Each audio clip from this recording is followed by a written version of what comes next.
성경 구절도 좀 많이 찾아서 함께 보도록 하겠습니다. 사도행전 1장 14절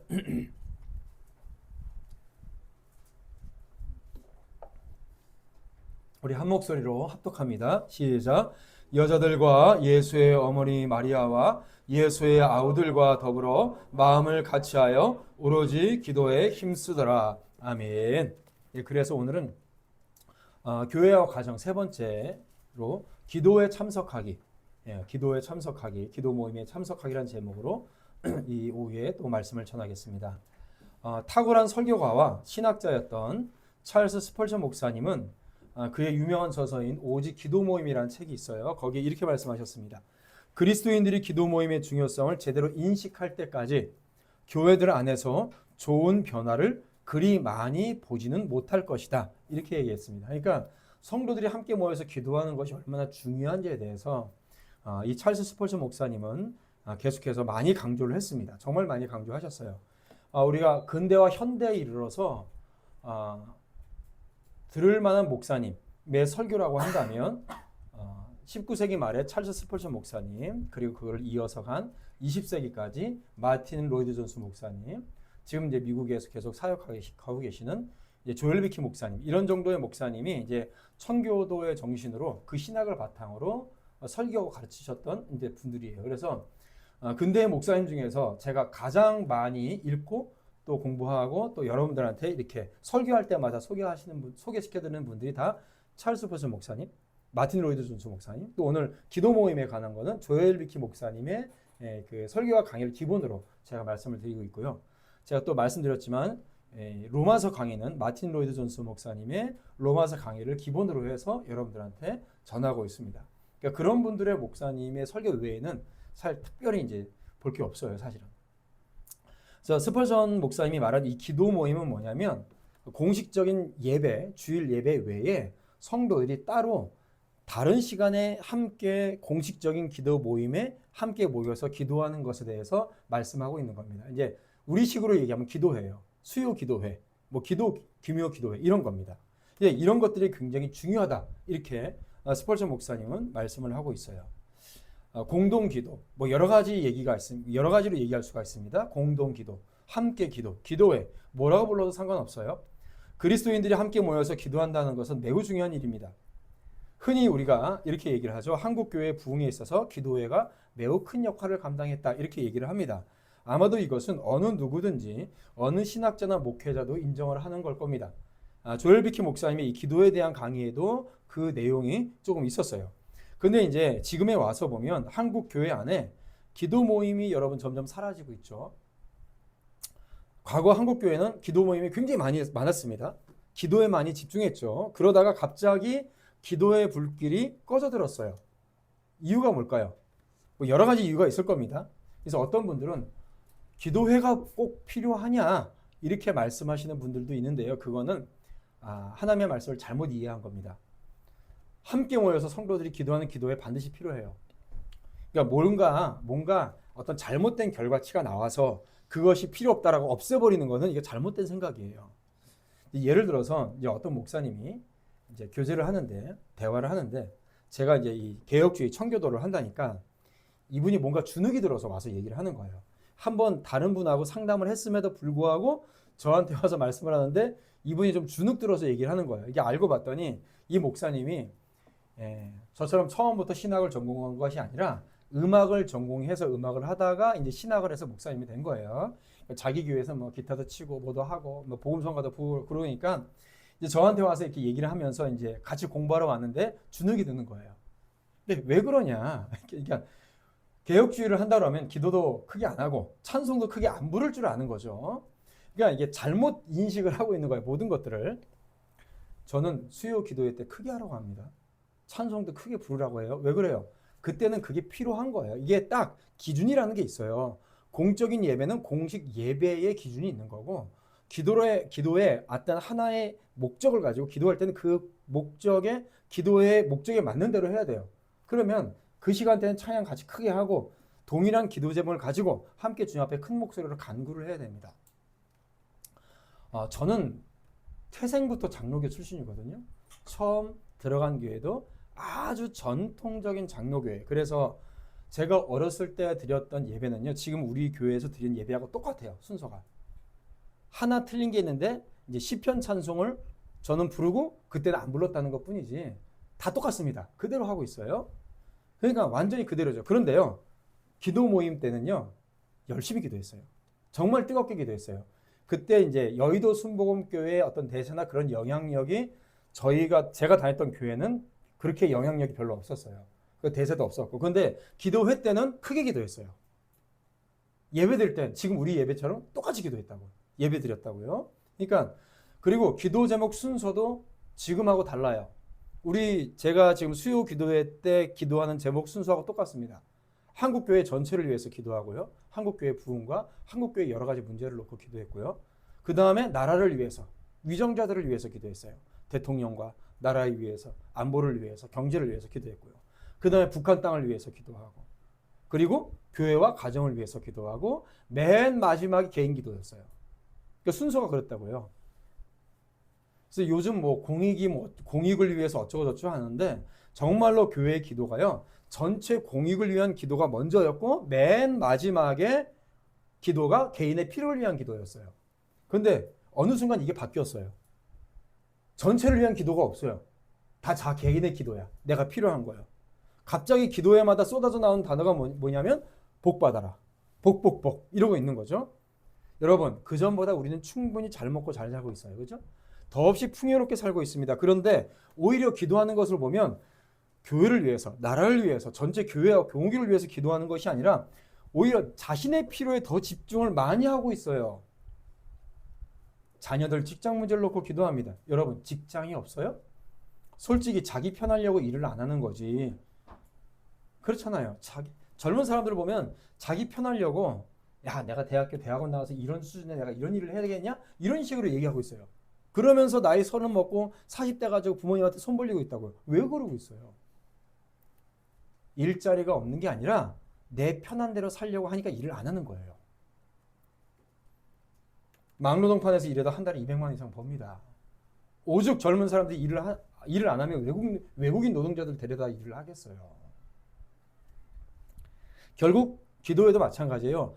기도를 하는 기도회가 문제가 아니라 뭐가 문제냐? 잘못된 가치관, 신학이 잘못된 거예요. 바른 말씀과 신학을 가지고 거기에 맞춰서 우리는 뜨겁게 기도해야 되는 겁니다. 그렇게 기도해야 우리가 정말로 그 기도가 진짜 영적인 복이 되는 기도가 되는 거고 바른 기도가 되는 거죠. 매날 기도하면 눈에 보이는 물질적인 필요, 그걸 채워달라고 기도합니다. 여러분, 세계 어느 나라에 가도요, 우리나라처럼 편안하고 탁월한 병원 시스템이 있는 나라는 없어요. 미국도 그렇습니다. 수십만 원씩 우리는 좋은 영양제를 먹고 살아요. 근데 왜 기도원 가서 병 고쳐달라고 기도해요? 아프면 그냥 병원 가고 약 먹으면 돼요. 그 모든 것들도요, 하나님께서 우리에게 주신 일반적 은총 중에 하나예요. 세계 어느 나라에도 없는 교육 시스템이 넘쳐납니다. 여러분, 다른 나라 가서요, 이렇게 우리나라처럼 마음대로 학용품 편하게 구입할 수 있는 나라 없어요. 미국도 이 정도는 아니에요. 미국도 이 정도는 아닙니다. 어느 정도인지 알아요? 우리나라 와서 학용품 사가지고 가요. 미국에 사는 사람이 돈은 많은데 거기는 없으니까 우리나라 가서 좋은 학용품 사서 간다니까? 그런 나라입니다. 그런데 왜 아이들이 공부 잘하게 해달라고 기도를 해요? 공부시키면 되지. 그렇잖아요? 수능 100일 기도, 다니엘 기도회, 이런 거 왜 해요? 다니엘서에 수능 합격해달라고 100일 동안 기도한 내용이 있어요? 없어요. 다니엘서는요, 국가를 위해서 기도했던 것이고, 다니엘서는요, 전체 영혼을 위해서, 공적인 이익을 위해서 기도했던 거예요. 본인이 공부를 안 하는데 기도해서 뭐합니까? 기도회를 하는 게 문제가 아니라 뭐예요? 무엇을 위해서 기도하느냐? 기도의 목적이 무엇이냐? 어떤 신학적인 기반을 가지고 어떻게 기도하는 것이 바른 것이냐? 이런 바른 신학이 없던 거예요. 개혁주의에서요, 은혜의 방편, 그러니까 은혜를 받는 방법이 3가지가 있는데 말씀, 성례, 그리고 기도입니다. 말씀, 성례, 기도예요. 이 3가지를 통해서 하나님은 우리에게 은혜를 주셔요. 그러니까 기도가 빠지면 절대로 안 돼요. 기도는 매우 중요합니다. 그래서 한때 활력이 넘치고 막 성령께서 인도하시는 그런 기도 모임을 가졌던 교회들에게 한국 교회 지금은 성도의 10%도 안 되는 이들만 기도회를 참석하고 있어요. 많은 교회에서 기도 모임은 냉랭하고 그리고 뜨겁지가 않습니다. 다른 교회들은 공동 기도를 위해서 정기적으로 모이는 전통도 없어요. 제가 한두 번 정도 순복음교회 가서 순복음 기도 규모 기도회 때 말씀을 전하러 간 적이 있습니다. 그런데 주님을 부르려면 제대로 부르던가. 정말로 간절한 마음으로 쫙 이렇게 제가 그 목사님한테도 그렇게 얘기했어요. 아니 목사님 기도를 할 때 여러 가지 이 나라를 위해서 또 교회를 위해서 가정을 위해서 기도할 때 마음이 안타깝고 저절로 주여라는 소리가 나오지 않습니까? 그러면 그렇대요. 그렇게 주여 부르면서 기도하는 게 뭐가 잘못됐어요? 근데 가만히 듣고 보니까 자기도 그렇거든. 근데 이제 순복음교회 가서 한두 번 있었어요. 하는데 기도를 하자고 했는데 주여를 어떻게 부르는지 알아요? 무슨 주문 같아. 주여, 주여, 주여 이러고 기도를 해요. 주님을 부르는 거야. 많은 거야. 부르려면 간절한 마음으로 그냥 주여 한번 진짜 부르던가 아니면 그냥 하질 말고 기도를 하던가. 근데 뭐예요? 주여를 부르는 게 주문이 된 거예요. 정말 간절한 마음으로. 주님밖에 없습니다. 이 기도에 하나님께서 역사해 주셔야 됩니다. 이런 마음으로 주여 부르면서 기도해야지. 그냥 주문 외우듯이 주여 삼창하겠습니다. 하지 않는 게 나아요. 하지 않는 게 나아요. 그래서 그런 것들이 오히려 어떻게 해요? 기도의 동력을 갉아먹는 겁니다. 그래서 지금은 기도 모임의 중요성을 다시 재평가하고 다시 거기에 불을 붙여야 되는 그런 시기예요. 정말 열정적 있게 함께 기도하지 않는 교회는요, 개혁과 부흥을 경험하기를 바랄 수가 없어요. 종교개혁 시대의 교회들은요, 종종 설교와 기도를 위해서 매일 예배를 드리는 경우도 많이 있었습니다. 자주 모여서 기도했어요. 자주 모여서. 칼빈도요, 주일 예배뿐만 아니라 주중에 자주 모여서 설교하고 기도했어요. 우리나라도 그만큼 열심히 기도했죠. 새벽 기도도 있고 금요 기도도 있고 많은 기도회도 있었습니다. 그러나 어느 순간부터 갑자기 없어졌어요. 그래서 우리가 성경적으로 오늘은 기도 모임의 성경적 근거와 가치를 좀 보고 우리가 다시 한번 열심으로 함께 기도할 수 있기를 바랍니다. 자, 첫 번째 성경적 근거에 있어서 구약 성경의 근거예요. 구약 성경의 근거. 창세기 4장 26절을 찾아서 읽어봅시다. 창세기 4장 26절.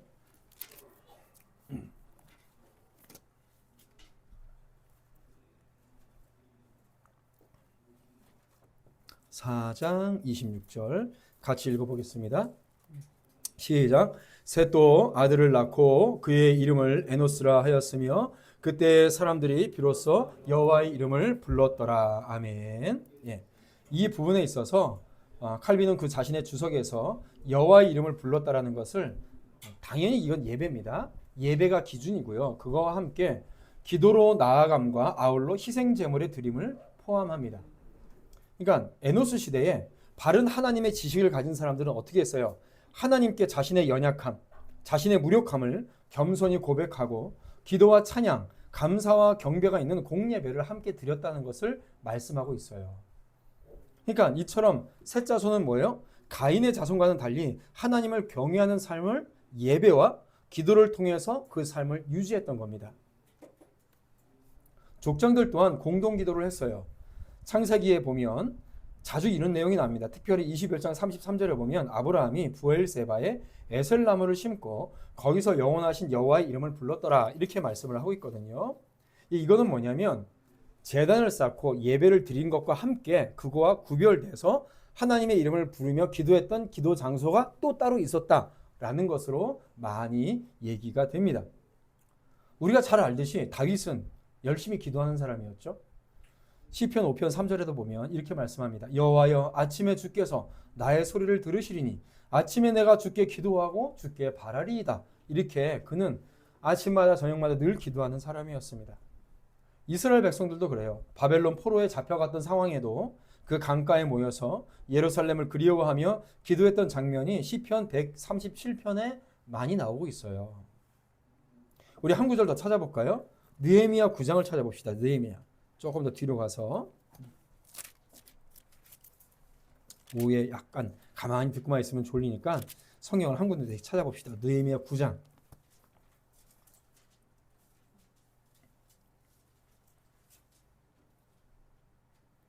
느헤미야 9장 2절.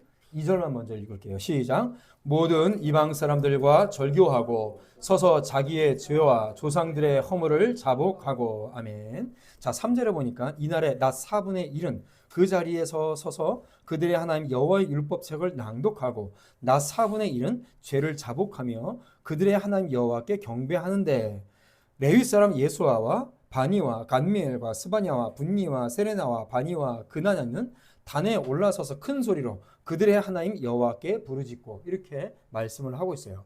느헤미야 9장의 말씀은 뭐냐면 여기는 적어도 11명의 레위인들이, 그러니까 영적인 지도자들이죠. 이스라엘 자손들 앞에 돌아가면서 기도하면서 하나님께 죄를 고백하는 장면이에요. 포로 후에 다시 돌아온 이스라엘 백성들이 한 것이 뭐냐? 하나님께 모여서 회개하고 금식하며 기도했습니다. 2절 말씀을 우리가 읽었잖아요. 자기의 죄와 조상들의 허물을 자복하고. 이렇게 기도하고 있어요. 우리가 이렇게 기도해야 돼요.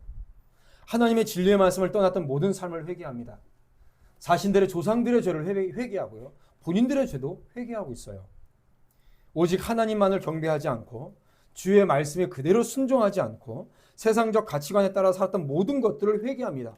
본인들의 죄만 회개한 것이 아니라 나의 아버지들의 죄를 용서하여 주시옵소서. 이거는 뭐냐면 그 시대에 또는 그 전 시대에, 그리고 또 아까 전에 제가 오전에 말씀드렸죠. 국가의 죄, 정치인의 죄, 이 모든 것들을 회개하며 기도한 거예요. 그래서 이스라엘 역사 전체에 드렸던 이 검은 구름 같은 죄악을 회개한 겁니다. 그 회개의 기도가 6절부터 마지막 무려 38절까지 계속해서 이어진 거예요. 그러니까 느헤미야 9장은 뭐냐면 회개 기도예요. 회개 기도. 여러분, 그 지금 이 시대에 없는 기도가 뭔지 알아요? 바로 회개 기도예요. 이게 없어요. 별별 기도 제목을 다 가지고 있습니다. 그런데 회개가 없어요. 말씀을 듣고 이때에 이스라엘 백성들은요, 무려 3시간 동안 말씀을 경청하고 3절에 보면 다시 3시간 동안 회개하고 기도했어요. 말씀을 듣는 시간과 기도하는 시간이 동일했어요. 그런데 지금은 기도하자고 하면 뭘 기도해야 되는지도 모릅니다. 왜요? 첫 번째, 말씀에 뿌리 깊게 말씀을 깊이 있게 듣지 않아요. 두 번째, 그 말씀을 가지고 내가 기도하지 않아요. 그러니까 기도를 합시다 해도 기도할 줄 몰라요. 이렇게 기도할 것이 많은 시대가 어디 있습니까? 저는 기도하자 그러면 기도할 것이 너무 많아요. 말씀을 전하는 것도 제가 은퇴할 때까지 이 신앙고백서와 이런 것들을 제대로 한 번이라도 제대로 설교를 하고 제가 은퇴를 할 수 있을까? 이게 걱정인데. 그러니까 주의 말씀 앞에 내 자신이 꿇어 엎드려서 회개하지 않는데 어디에 돌이킴이 있겠어요? 어디에 부흥이 있겠어요? 어디에 개선이 있겠어요? 아무리 뭘 사회에 나가서 외쳐보세요. 내 자신이 주님 앞에 말씀 앞에 무릎 꿇고 자복하고 회개하지 않으면 개선은 없어요. 그게 없는데 어디에서 많은 복을 받았다고 춤을 출 수 있겠습니까? 회개하고 그 말씀 앞에 기도하지 않으면 아무것도 소용이 없어요. 그래서 세례 요한도 그렇고요. 예수님도요. 전도하시면서 맨 먼저 하셨던 말씀이 뭐냐면 회개하라 천국이 가까웠느니라. 맨 먼저가 회개예요. 회개해야 회개한 사람이 그 사람이 믿음이 있는 겁니다. 지금 우리가 해야 될 기도는 뭐냐? 회개하는 거예요. 회개할 것이 없어요? 기도할 것이 없어요? 그 사람은 하나님의 사람이 아니에요. 하나님의 말씀을 제대로 듣고 그 말씀을 깊이 숙고한 사람에게는요. 회개하지 말라고 하도요. 회개할 것이 생각이 나요. 저절로 생각납니다. 하나님의 말씀이 들려지면 거기에 내 죄가 보이고 내가 얼마나 하나님의 말씀대로 살지 못했는가가 명백하게 드러나는데 어떻게 회개할 것이 없겠어요? 전혀 말씀을 듣고 있지 않으니까 회개할 것이 없는 것이고 들려지는 말씀에 스스로를 돌아보지 않으니까 회개할 줄 모르는 겁니다.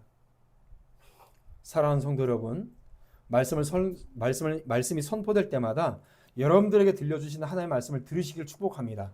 그 음성 앞에 여러분들 돌이키시길 축복합니다. 그 안에서 여러분이 순종하지 못했던 죄를 발견하고 회개하십시오. 그렇게 되면 그럴 때에 우리가 구원의 길을 걸어가는 하나님의 백성으로서의 삶을 살아갈 수가 있는 것이고 그런 삶을 살아갈 때에 구원의 확신을 가지지 말라고 해도 저절로 구원의 확신이 가져지게 돼 있어요. 당신은 하나님의 자녀입니다. 구원의 확신을 가십시오. 이 말 할 필요가 없다고요. 자, 이 구약 성경의 가장 기초적인 성경적 근거였고요. 두 번째 신약 성경에서 근거를 찾아보겠습니다. 우리는 예수님에게서 먼저 우리의 예를 기도의 예를 찾아볼 수가 있어요. 예수님의 사역에서 기도는 가장 중요한 부분 중에 하나였습니다. 그리고 제자들도 함께 기도하도록 늘 이끄셨어요. 우리 신약 성경으로 한번 가볼게요. 누가복음 9장. 누가복음 9장입니다. 9장 18절.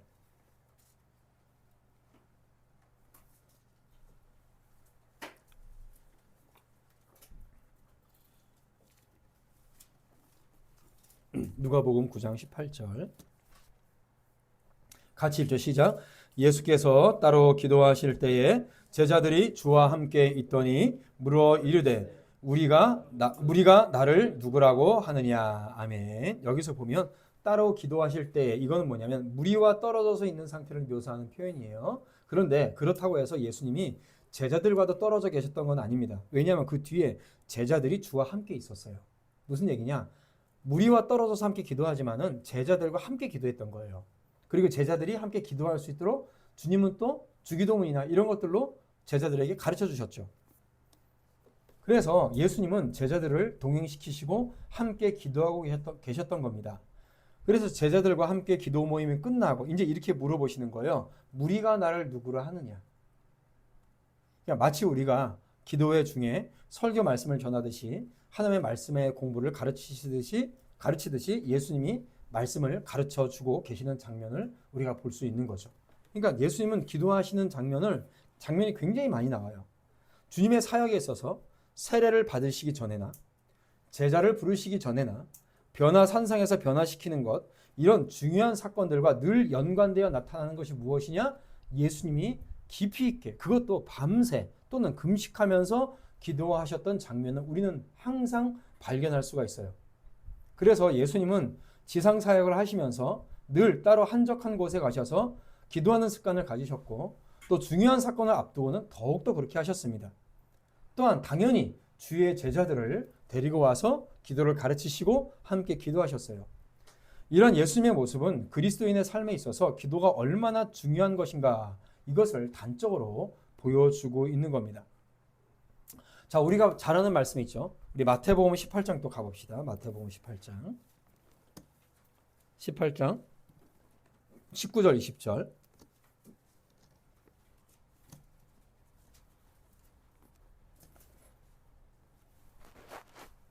18장 19절 20절 같이 읽죠. 시작. 진실로 다시 너희에게 이르노니 너희 중에 두 사람이 땅에서 합심하여 무엇이든지 구하면 하늘에 계신 내 아버지께서 그들을 위하여 이루게 하시리라. 두세 사람이 내 이름으로 모인 곳에는 나도 그들 중에 있느니라. 아멘. 자, 주님은 함께 기도하는 것에 대해서 분명하게 명령하고 계세요. 여기서 두세 사람이 내 이름으로 모인 곳에는 나도 그들 중에 있느니라 말씀하셨습니다. 그 앞에 합심하여 무엇이든지 구하라 이렇게 말씀하셨어요.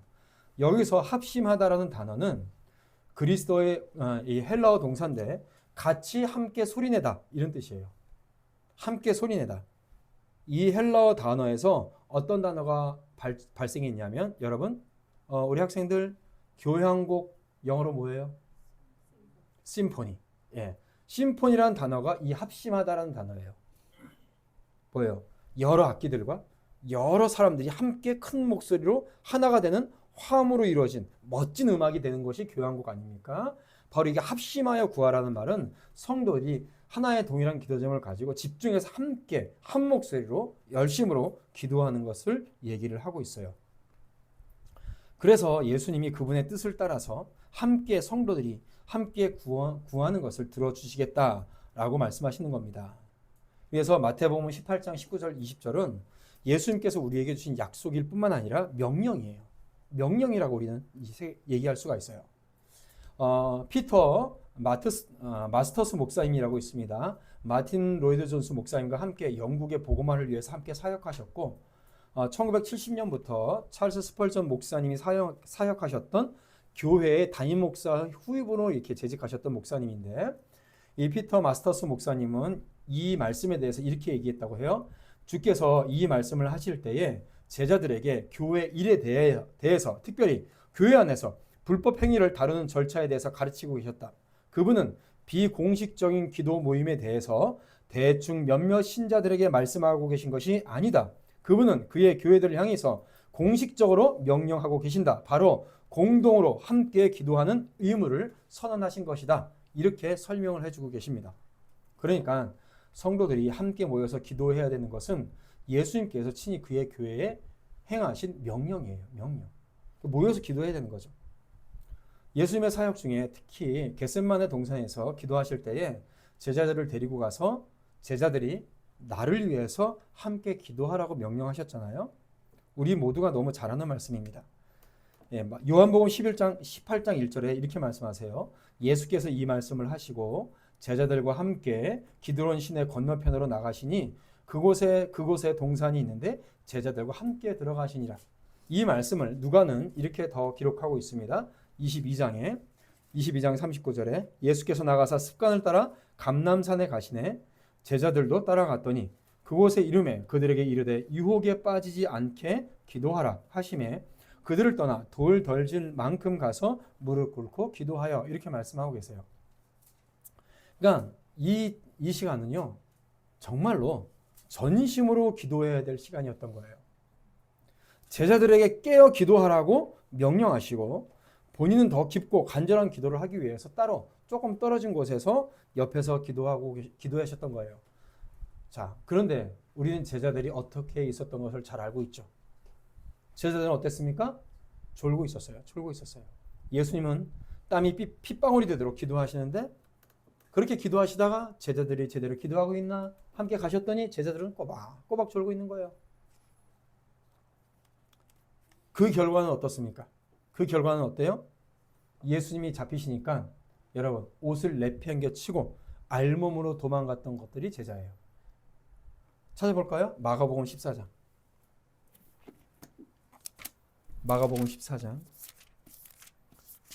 50절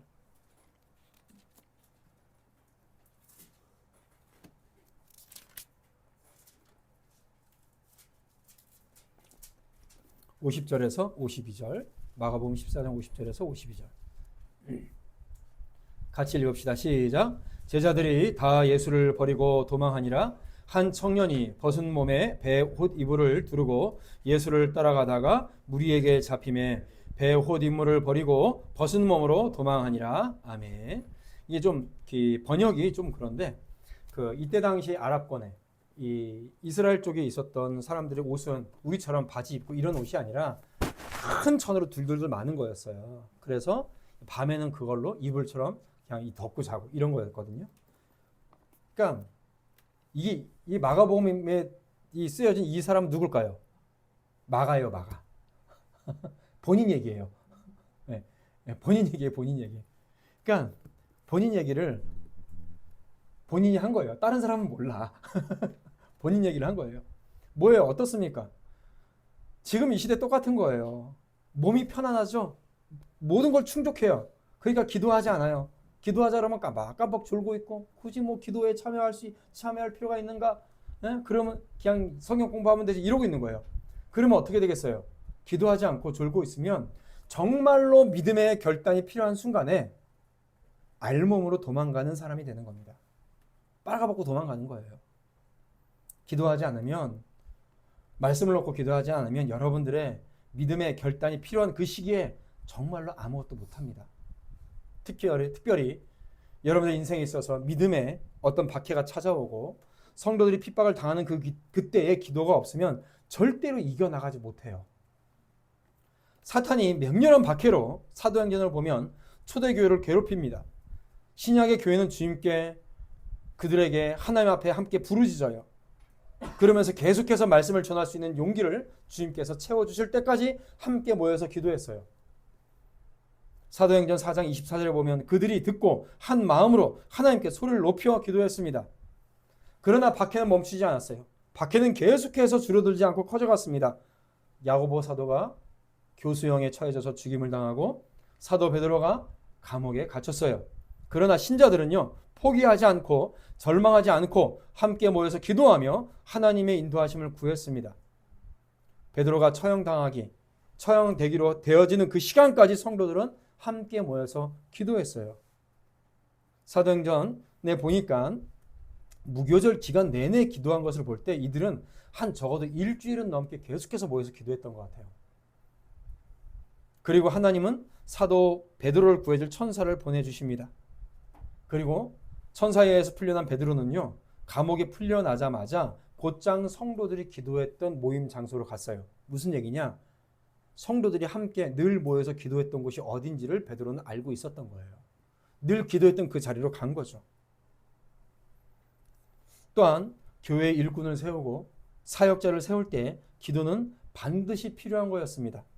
사도행전 13장에서 교회가 확산될 때에 바나바와 중요한 지도자들을 포함한 선지자들, 교사들, 집사들을 세울 때 그들은 금식했고 함께 기도했어요. 그러던 와중에 성령께서 그의 선교 사역을 위해서 바울과 바나바를 따로 세우는 그런 사건이 생깁니다. 그래서 사도행전 13장 1절 2절 말씀해 보면, 또 특별히 3절 말씀해 보면 이에 금식하고 기도하고 두 사람에게 안수하여 보내니라, 이렇게 말씀을 하고 있어요. 그러니까 사역자를 세우는 데 있어서도 기도가 매우 필수적이라는 것을 보여주고 있는 겁니다. 사역의 모든 과정에 마찬가지예요. 항상 기도가 필요합니다. 기도가 없이 되는 일이 아니에요. 없어요. 사역자 본인도 기도가 중요하지만은 사역자를 위해서요, 성도들이 기도로 후원하는 것은 너무나도 중요한 일입니다. 자, 여러분 고린도후서 1장을 찾아볼게요. 고린도후서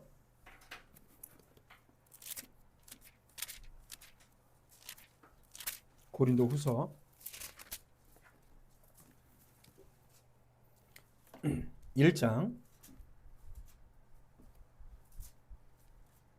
11절. 1장 11절. 같이 읽죠. 시작. 너희도 우리를 위하여 간구함으로 도우라. 이는 우리가 많은 사람의 기도로 얻은 은사로 말미암아 많은 사람이 우리를 위하여 감사하게 하려 함이라. 아멘. 보세요. 사도 바울도 고린도 교회 성도들한테 뭐라고 말씀하십니까? 우리를 위하여 간구함으로 도우라. 사역자의 사역을 성도들은 기도하면서 도와야 돼요. 목회는 목사가 하는 거지만 혼자 모든 것들을 떠안아서 하는 게 아닙니다. 성도들이 함께 기도하고 그 사역을 함께 사역을 분할해서 도우면서 함께 하는 거예요. 그래서 여러분들도 말씀 앞에 여러분들이 열심히 배우셔서요, 빠른 시일 내에 다 하나님 앞에 충성된 직분자가 되기를 축복합니다. 그래서 여러 가지 교회 하는 일을 함께 나눠서 하고 함께 기도해야 돼요. 그래야 교회가 정말로 부흥하고 성장하는 겁니다. 이런 사건들이 사도행전에 여러 군데 나타나요. 사도행전 16장에 보면 사도 바울의 복음의 메시지를 들은 루디아가 자신의 집을 열어서 그 자리가 예배 초소 겸 기도 모임의 자리가 됩니다. 그래서 유럽 최초의 교회가 탄생하죠. 바울과 실라가 복음을 전하다가 빌립보 감옥에 갇혔을 때 우리는 잘 알죠. 바울과 실라가 빌립보 감옥에서 기도할 때에 어떻게 감옥의 문이 열리고 빌립보 간수장과 그 가족이 주님 앞에 돌아와요. 그래서 빌립보 교회가 시작됩니다. 그러니까 하나님께서 이 믿음의 기도를 얼마나 기뻐하시고 축복하신다는 것을 확실하게 증언해 주고 있는 겁니다. 그래서 기도는요, 말씀의 선포를 중심으로 교회를 세우는 데 있어서 굉장히 중요한 것이 무엇이냐? 기도입니다. 그래서 말씀을 들으면 또 반드시 기도해야 돼요. 그래서 미국 북장로교회 목회자로서 제가 사실은 이 기도의 중요성의 역사적인 사실 뭐 이래가지고 준비했더니 전체적으로 보니까 1시간 40분이 넘어가더라고. 그래서 여기서 끝내는 거예요, 지금 설교를 제가. 그러니까 제가 항상 설교를 할 때마다 걱정하는 게, 제가 설교가 길어서 이게 줄이는 게 문제예요. 줄이는 게. 이게 어떻게든 45분 안에 끝내야지, 이게 제가 이제 가지고 있는 스트레스인데. 그래서 미국 북장로교회 목사님으로서 이제 에드윈 프린세스 해트빌트라는 목사님이 계시는데요. 20년 동안 목회를 하시고 특별히 수많은 시편 찬송가, 그리고 찬송가를 작곡하고 또 우리 지금 이런 찬송가를 편집하고 했던 목사님이 계십니다. 그러니까 이 정도 돼야 찬송이 무엇이고 예배가 무엇이고 예배 안에 음악이 무엇이고 이렇게 얘기를 할 수가 있는 거예요. 20년 넘게 목회를 하고 또 직접 친히 본인이 시편과 찬송가를 작곡하고 편집도 하고 가르치기도 하고 하니까 이런 목사님이 기도에 대해서 예배에 대해서 설교를 하는 거지. 우리나라는 어때요? 조금 찬양 사역자로 인기 얻으면 돌아다니잖아요. 근본이 없는 겁니다. 근본이. 이분이 기도에 관해서 설교를 하실 때 맨 마지막에 결론부에 굉장히 중요한 얘기를 두 가지를 하는데, 이제 기도에 대해서 굉장히 지리하게 만드는 방법, 또 반대로 기도를 열심히 참석할 때에 이런 마음을 갖고 기도에 참석해야지 우리가 기쁨을 경험할 수 있다, 이렇게 얘기를 하는데요. 양심적으로 또한 습관적으로 기도 모임에 참석하는 사람들은 보통 그 습관 속에서 더 달콤하고 순전한 기쁨을 경험하며 은혜 안에서 더 빠르게 꾸준히 성장하고 가장 경건하고 활발하며 유용한 그리스도인이 된다. 말하자면 교회의 생명과 영혼이 된다. 이렇게 기도의 참석에 대해서 설명을 하고 있습니다. 그러니까 교회에 있어서 기도 모임이 굉장히 중요하다는 것을 굉장히 말씀을 하고 계세요. 제가 어렸을 때 다녔던 장로교회는 그래서 보면 토요일마다 권사님들의 기도 모임이 있었어요. 누가 명령한 게 아니에요. 그래서 토요일날 오전 9시쯤서부터 시작해서 제 기억으로는 오후 3시 정도 끝났던 것으로 기억합니다. 그래서 오전에 이렇게 무슨 교회에 있어서 가면요, 그 권사님들이 당신 손에, 본인들 손에 이제 점심에 뭐 먹을지 봉투에 싸가지고 다니세요. 봉지에 이렇게 뭐 빵이면 빵, 우유면 우유, 이렇게 도시락을 싸가지고 와서 오전 9시부터 한 오후 3시까지 자발적으로 기도하셨던 것들을 제가 기억을 하고 있어요. 다시 말씀드리지만 순복음교회 영향력이 없을 때입니다. 그렇게 영향력을 별로 받지 않았어요. 그 교회는. 그 권사님들의 기도는 뭐예요? 그러니까 이 권사님들은 알고 있었던 거예요. 교회 어머니로서 권사는 기도해야 되는 사람이다. 그러니까 자발적으로 모여서 기도를 하는 거죠. 그래서 그분들은 교회를 떠받드는 기도 모임이었어요. 자녀들의 믿음으로 이끌었던 기도 모임이었어요. 그래서 무슨 행사나 있을 때는 이 학생들이나 청년들한테 와가지고 너희들 기도 제목들 다 써가지고 줘라. 모임 때 기도하겠다. 이러셨어요.